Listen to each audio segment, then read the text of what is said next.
السلام علیکم ورحمۃ اللہ وبرکاتہ۔ امید کرتی ہوں کہ آپ سب لوگ خیریت سے ہوں گے، عافیت میں ہوں گے، اور رمضان المبارک کی ان مبارک چند دنوں کا جو ایام معدودات کہا گیا ان کا ہم بھرپور فائدہ اٹھانے کے قابل ہوں۔ اللہ تعالی ہمیں توفیق عطا فرمائے کہ اس مہینے کا ہم میکسیمم فائدہ اٹھا سکیں اور اللہ تعالیٰ کی رضا اور اس کی مغفرت کے مستحق بن جائیں، آمین۔ پچھلا جو ہمارا سیشن تھا، جو کہ ہمارا پہلا سیشن تھا رمضان سیشنز کے حوالے سے، اس میں ہم نے روزے پہ بات کی، اور اس کے ساتھ ساتھ ہم نے روزے کا جو بنیادی مقصد قرآن پاک میں بیان کیا گیا، جو کہ تقویٰ ہے، اس پہ تھوڑی سی گفتگو کی کہ تقویٰ کیا چیز ہے، کیونکہ اگر تقویٰ اس عبادت کا ڈیزائرڈ گول ہے، اور اللہ سبحانہ و تعالیٰ نے یہ چاہا ہے کہ اس روزے کی عبادت کے بعد انسان کے اندر تقویٰ کی کیفیت پیدا ہو، تو اس کے بارے میں جاننا بہت زیادہ ضروری ہے کہ وہ آخر وہ تقویٰ ہے کیا چیز، وہ کس کیفیت کو کہا جاتا ہے۔ تو کیونکہ یہ ٹرم اس قدر امپورٹنٹ ہے، اور قرآن پاک میں اس قدر اس کو ہائی لائٹ کیا گیا ہے اور کہا گیا ہے کہ ہدایت ملے ہی تقویٰ والوں کو، یعنی تقویٰ والوں کو ہی ہدایت ملے گی، اور وہی اللہ تعالیٰ کی صحیح یعنی معرفت پا سکیں گے، وہ اللہ تعالیٰ کے کلام کی صحیح انڈرسٹینڈنگ لے کے اس پہ عمل کر سکیں گے۔ تو لہٰذا آج کا سیشن بھی ہم نے تقویٰ کے حوالے سے رکھا ہے کہ تقویٰ کی مزید انڈرسٹینڈنگ ہم حاصل کر سکیں، تاکہ ہمارے سامنے یعنی ہم اپنے آپ کو اسیس کر سکیں اور جج کر سکیں کہ کیا ہمارے اندر تقویٰ جو ہے وہ پیدا ہو رہا ہے یا نہیں ہو رہا۔ تقویٰ یعنی کہ گاڈ کانشسنس، یعنی اللہ تعالیٰ کا احساس دل میں ہونا، اللہ تعالیٰ کی پسند ناپسند کے حوالے سے سینسٹیوٹی ڈیولپ ہونا، اور مزید اس پہ انشاءاللہ آج ہم بات کریں گے۔ اعوذ باللہ من الشیطان الرجیم، بسم اللہ الرحمن الرحیم، رب اشرح لی صدری ویسر لی امری واحلل عقدۃ من لسانی یفقہوا قولی رب زدنی علما، آمین یا رب العالمین۔ آج کا جو ہمارا سیشن ہے انشاءاللہ ہم سب سے پہلے doctor Fazal Rahman who is a renowned scholar، ایک بہت بہت اعلیٰ قسم کا یعنی علمی کام کر چکے ہیں قرآن پاک کے اوپر، ان کی ایک کتاب قرآن کے بنیادی موضوعات، جو کہ اوریجنلی انگلش میں ہے، the major themes of the Quran. تو اس سے میں اس کتاب سے میں کچھ ایکسرپٹس، کچھ اقتباس پیش کروں گی تقویٰ کے حوالے سے۔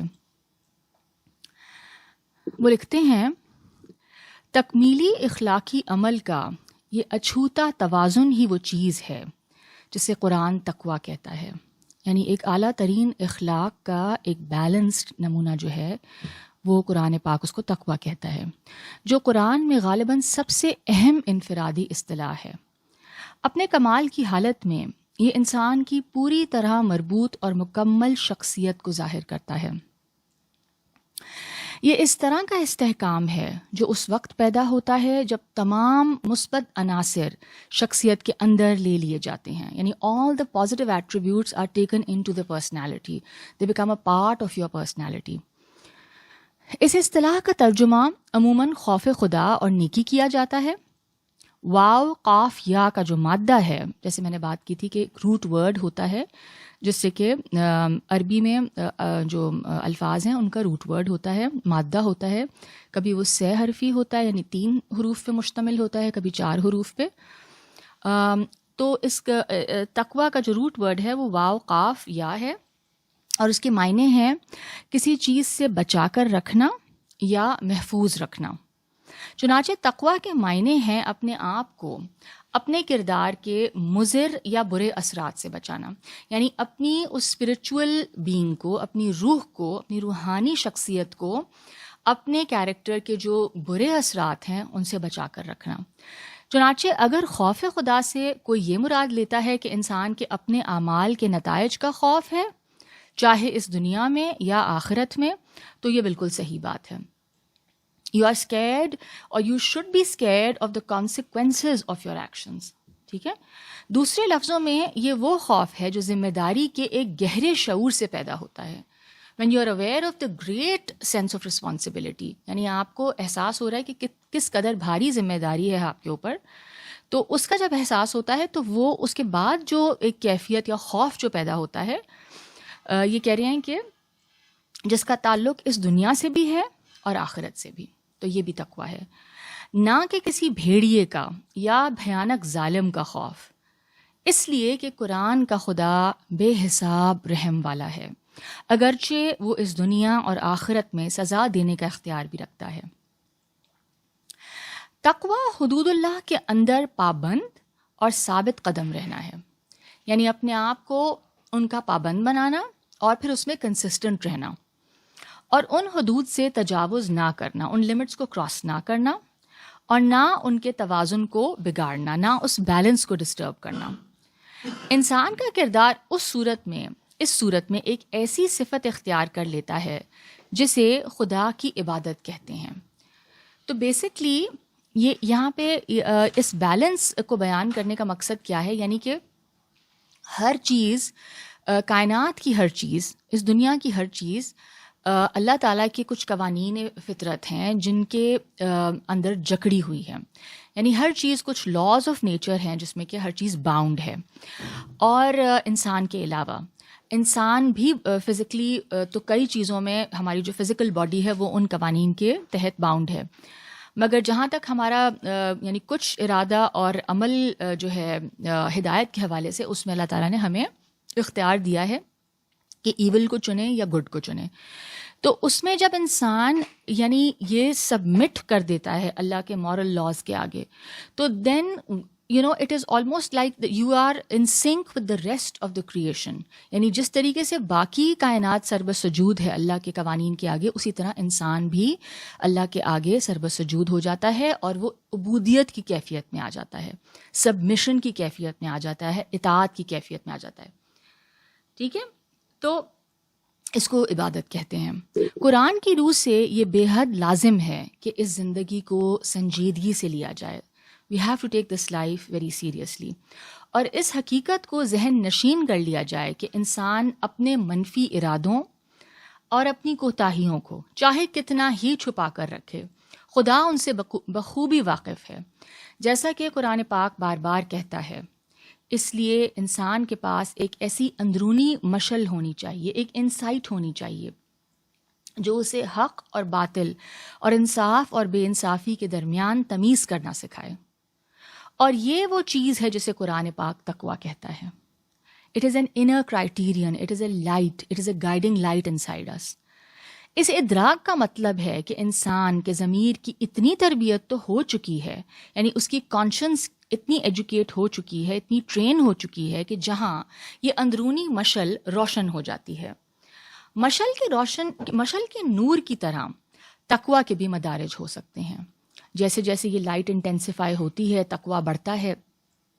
تو اسی طرح یہ بتانا یہ مقصود ہے کہ یہ سٹیجز ہیں. انسان یعنی ہو سکتا ہے کہ جیسے آگے یہ فرما رہے ہیں کہ ایک سیدھی سادی پارسائی کی نقطۂ آغاز سے، یعنی ایک سمپل انڈرسٹینڈنگ لے کے ایک سیدھی سادی پائٹی کے نقطۂ آغاز سے وہ شروع کرتا ہے، اور اس سے لے کر ایک بلند مقام تک جہاں انسان مکمل طور پر اپنے ذہن اور ضمیر کی حالت کا ایکس رے کر سکتا ہے.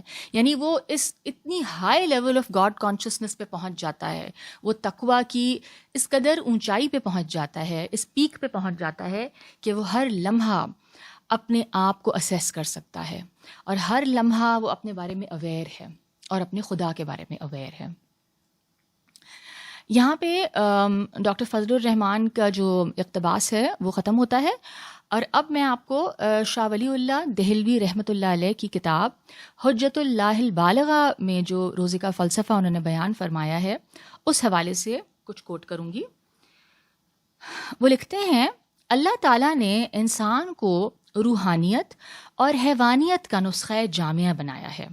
یعنی انسان از a combination or is a mixture of spirituality and base animal instincts یا اینیمل ایسپیکٹ جو کہہ سکتے ہیں اس کو آپ. تو اس کی جو جبلت ہے یعنی جو اس کے انسٹنکٹس ہیں اس میں وہ سارے مادی اور سفلی تقاضے بھی رکھے ہیں جو دوسرے حیوانوں میں ہوتے ہیں. یعنی وہ انسٹنکٹس انسان میں بھی موجود ہیں جو کہ باقی جانداروں میں ہیں. اور مثلاً سروائیول انسٹنکٹ ہم سب میں کامن ہے اور اس کے علاوہ اور بہت سے انسٹنکٹس ہیں. اور اسی کے ساتھ اس کی فطرت میں روحانیت کا وہ نورانی جوہر بھی رکھا ہے, وہ اسپرچویلٹی, وہ روح ربانی میں سے جو پھونکا گیا ہے وہ بھی رکھا ہے جو ملائے اعلیٰ کی خاص دولت ہے. انسان کی سعادت کا مدار یعنی اس کی خوش نصیبی, اس کی خوشنودی کا مدار کس بات پر ہے؟ اس بات پر ہے کہ اس کا یہ روحانی جوہر, یہ اس کا اسپرچول ایسنس حیوانی عنصر پر غالب اور حاوی رہے اور اس کو حدود کا پابند رکھے.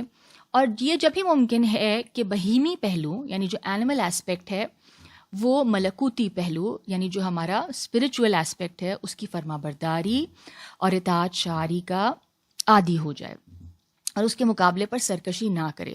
یعنی جو ہمارے بیس ڈیزائرز ہیں, جو اینیمل انسٹنکٹس ہیں ہمارے اندر, they should always remain under the spiritual aspect of our being. یعنی وہ اسپرچول بینگ سے زیادہ اسٹرینتھن نہ ہو جائیں, تو so that they remain subservient to the spiritual aspect of our self.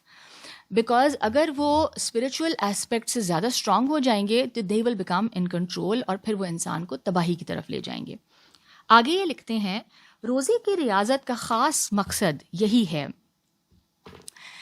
کہ اس کے ذریعے بہیمیت کو یعنی اینیمل ایسپیکٹ کو اللہ کے احکام کی پابندی اور روحانی تقاضوں کی تابع داری اور فرما برداری کا خوگر بنایا جائے. اور چونکہ یہ چیز نبوت کے خاص مقاصد میں سے ہے, یعنی انسان کا جو تزکیہ ہے اس کے روحانی ایسپیکٹ کو اسٹرینتھن کرنا اور اس کے بہیمی یا اینیمل ایسپیکٹ کو سویلائز کرنا, اس کو جس کو شاہ ولی اللہ نے ایک اور مقام پہ فرمایا تہذیب نفوس بشری, یعنی مذہب کا ایک مقصد اور پیغمبر کو بھیجنے کا مقصد یہ ہے, تو اس کو تزکیہ نفس بھی کہا گیا. تو یہ فرماتے ہیں چونکہ یہ چیز نبوت کے خاص مقاصد میں سے ہے اس لیے تمام پہلی شریعتوں میں بھی روزے کا حکم رہا ہے. اب میں مولانا عبد الماجد دریابادی کی تفسیر ماجدی میں سے جہاں روزے کے حوالے سے وہ لکھتے ہیں, کچھ کوٹ کرنا چاہوں گی. وہ لکھتے ہیں روزے سے مقصود تقوی کی عادت ڈالنا اور امت اور افراد کو متقی بنانا ہے. تقوی نفس کی ایک مستقل کیفیت کا نام ہے. It is a state of being, یعنی you have to be in that state all the time. یہ کوئی ایسی چیز نہیں ہے جو تھوڑی دیر کے لیے آپ اپنے اوپر طاری کر لیتے ہیں اور اس کے بعد پھر آپ غفلت کی کیفیت میں چلے جائیں. اٹ از اے اسٹیٹ یعنی جو کہ یعنی مقصود یہ ہے کہ یہ اسٹیٹ ہر وقت طاری رہے ایک ایمان والے شخص پہ. جس طرح مضر غذاؤں اور عادتوں سے احتیاط رکھنے سے جسمانی صحت درست ہو جاتی ہے اور مادی لذتوں سے لطف اور انبساط کی صلاحیت زیادہ پیدا ہو جاتی ہے, بھوک کھل کر لگنے لگتی ہے, خون صالح پیدا ہونے لگتا ہے. یعنی جس طرح آپ جب اپنی لائف سٹائل, اپنا فزیکل ڈائٹ اور اپنا جو آپ کا جو لائف سٹائل ہے اس کو جب آپ چینج کرتے ہیں اور ہیلدی لائف سٹائل کی طرف آتے ہیں تو جو اس کے بینیفٹس آپ ریپ کرتے ہیں کہ آپ کی باڈی ہیلدی ہو جاتی ہے. اسی طرح اس عالم میں تقوی اختیار کر لینے سے یعنی جتنی عادتیں صحت روحانی اور حیات اخلاقی کے حق میں مضر ہیں, یعنی جو آپ کے اخلاق اور آپ کی اسپرچویلٹی کے لیے ڈیمیجنگ چیزیں ہیں, ان سے بچے رہنے سے عالم آخرت کی لذتوں اور نعمتوں سے لطف اٹھانے کی صلاحیت اور استعداد انسان میں پوری طرح پیدا ہو کر رہتی ہے. یعنی وہ پرسنالٹی پھر ڈیولپ ہوگی جو کہ جنت میں جانے کے قابل قرار دی جائے گی. رمضان میں جس طرح روزے دار حلال اور جائز کھانے پینے اور جنسی تعلق سے بچتا ہے, وہ اس طرح بچتا ہے جس طرح وہ حرام کاموں سے بچتا ہے, اس عقیدے کے ساتھ کہ اللہ اسے ہر لمحہ دیکھتا ہے. اس طرح رمضان کے علاوہ اس کے اندر وہ خدا کے آگے حضوری کا احساس موجود رہے، اور اس احساس کی بنیاد پر وہ ان اعمال اور حرام کردہ چیزوں سے اسی طرح اپنے آپ کو محفوظ رکھے جس طرح وہ رمضان میں اس جذبے اور شعور کے ساتھ اپنے آپ کو حلال کاموں سے بچاتا ہے۔ تو یہ کچھ انڈرسٹینڈنگ تھی جو ہم نے تقویٰ کے حوالے سے دیگر علماء کرام کی یعنی ریسرچز اور ان کی انڈرسٹینڈنگ سے مستفید ہونے کی آج کوشش کی، اور یہ سب توفیق اللہ ہی کی طرف سے ہے، اللہ ہی کے اذن سے سب کچھ ہے، تقویٰ کا حصول بھی اسی کے اذن سے ہے، ہر چیز اس کے اذن سے ہے۔ بس اللہ تعالیٰ ہم پر اپنا کرم کریں، ہم پر اپنا رحم فرمائیں، اور ہمیں تقویٰ کی صحیح انڈرسٹینڈنگ لینے کی توفیق عطا فرمائیں اور متقی انسان بننے کی توفیق عطا فرمائیں۔ امید ہے کہ یہ گفتگو آپ سب کے لیے مفید رہی۔ یہاں پہ ہم اس سیشن کا اختتام کرتے ہیں۔ اگلے سیشن میں اس بات کو تھوڑا سا اور کنٹینیو کریں گے اور پھر اس ٹاپک کو کنکلوڈ کریں گے۔ ربنا تقبل منا انک انت السمیع العلیم وتب علینا انک انت التواب الرحیم، سبحانک اللہم وبحمدک نشہد ان لا الہ الا انت نستغفرک ونتوب الیک۔ السلام علیکم ورحمۃ اللہ وبرکاتہ۔